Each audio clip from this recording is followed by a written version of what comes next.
अगर भगवान की मर्जी के बिना पत्ता भी नहीं हिलता, तो फिर ये माया, ये मोहजाल, ये संसार की उलझने, क्या भगवान हमें परख रहे हैं या हमें धोखा दे रहे हैं?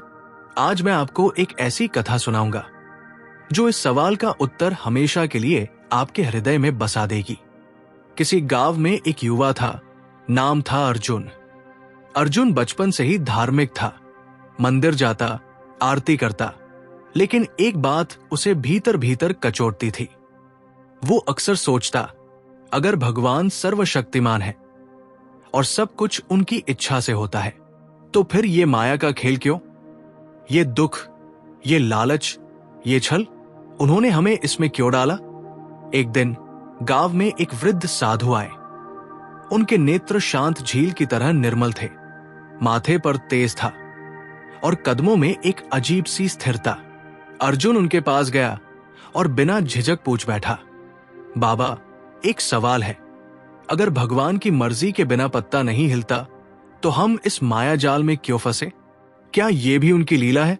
आप सुन रहे हैं सत्संग वाणी, भजन मार्ग की वो वाणी जो आत्मा को उसके असली घर की याद दिलाती है। आज का प्रश्न बड़ा है, लेकिन इसका उत्तर और भी गहरा है। भगवान की मर्जी के बिना पत्ता नहीं हिलता, तो उन्होंने हमें माया में क्यों फंसाया? साधु मुस्कुराए, बोले, बेटा, तेरे सवाल में आधा उत्तर छुपा है, लेकिन तू ध्यान से सुन, मैं तुझे एक कथा सुनाता हूं। राजा और राजकुमार की कथा।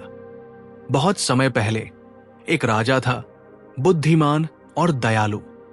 उसका एक बेटा था जिसे वो बहुत चाहता था, लेकिन जानता था कि राजपाट संभालने के लिए सिर्फ किताबें और आरामदायक महल काफी नहीं। राजकुमार को असली दुनिया का अनुभव चाहिए था, भूख का, मेहनत का, अपमान और सम्मान का। राजा ने अपने मंत्री से कहा, इसे गांव भेज दो। इसे ये मत बताना कि ये राजकुमार है। इसे सामान्य जीवन जीने दो, ताकि ये समझ सके कि जनता का जीवन कैसा होता है।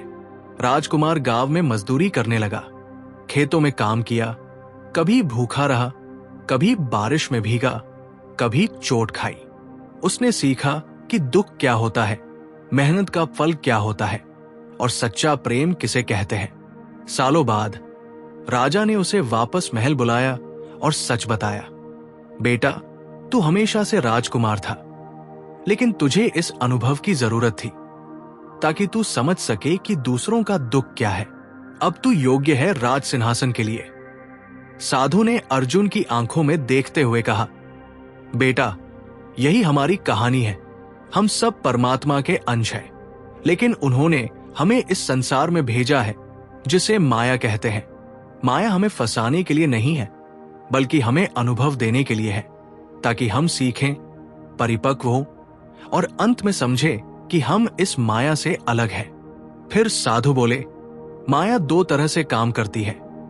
एक तरफ वो मोह और लालच का जाल बुनती है, दूसरी तरफ वो हमें सिखाती है कि कैसे इससे ऊपर उठना है। जिसने माया को समझ लिया वो मुक्त हो गया।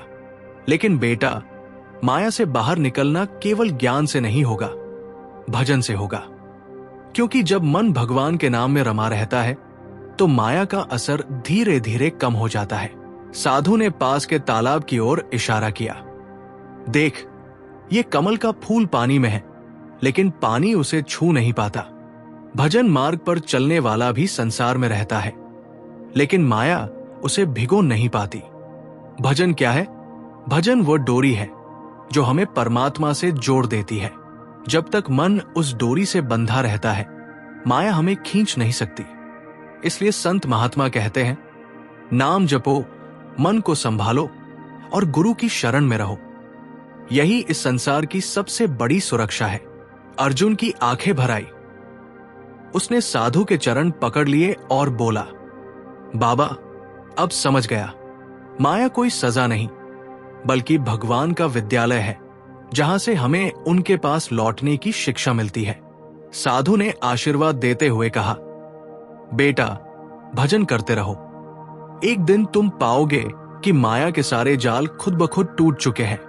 तो भाइयों बनो, अगर आज आपका मन माया में उलझा है, दुखी है या सवालों से भरा है, याद रखिए, ये भगवान की बनाई परीक्षा है और इसका एक ही उत्तर है, नाम जप, गुरु की शरण और भजन मार्ग।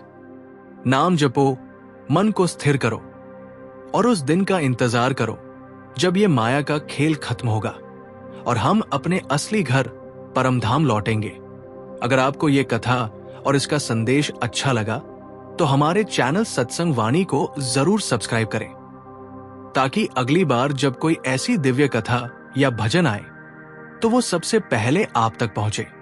और इस संदेश को अपने प्रियजनों के साथ साझा करें, क्योंकि हो सकता है आज उनकी जिंदगी में यही वो उत्तर हो जिसका वो वर्षों से इंतजार कर रहे हों। राधे राधे।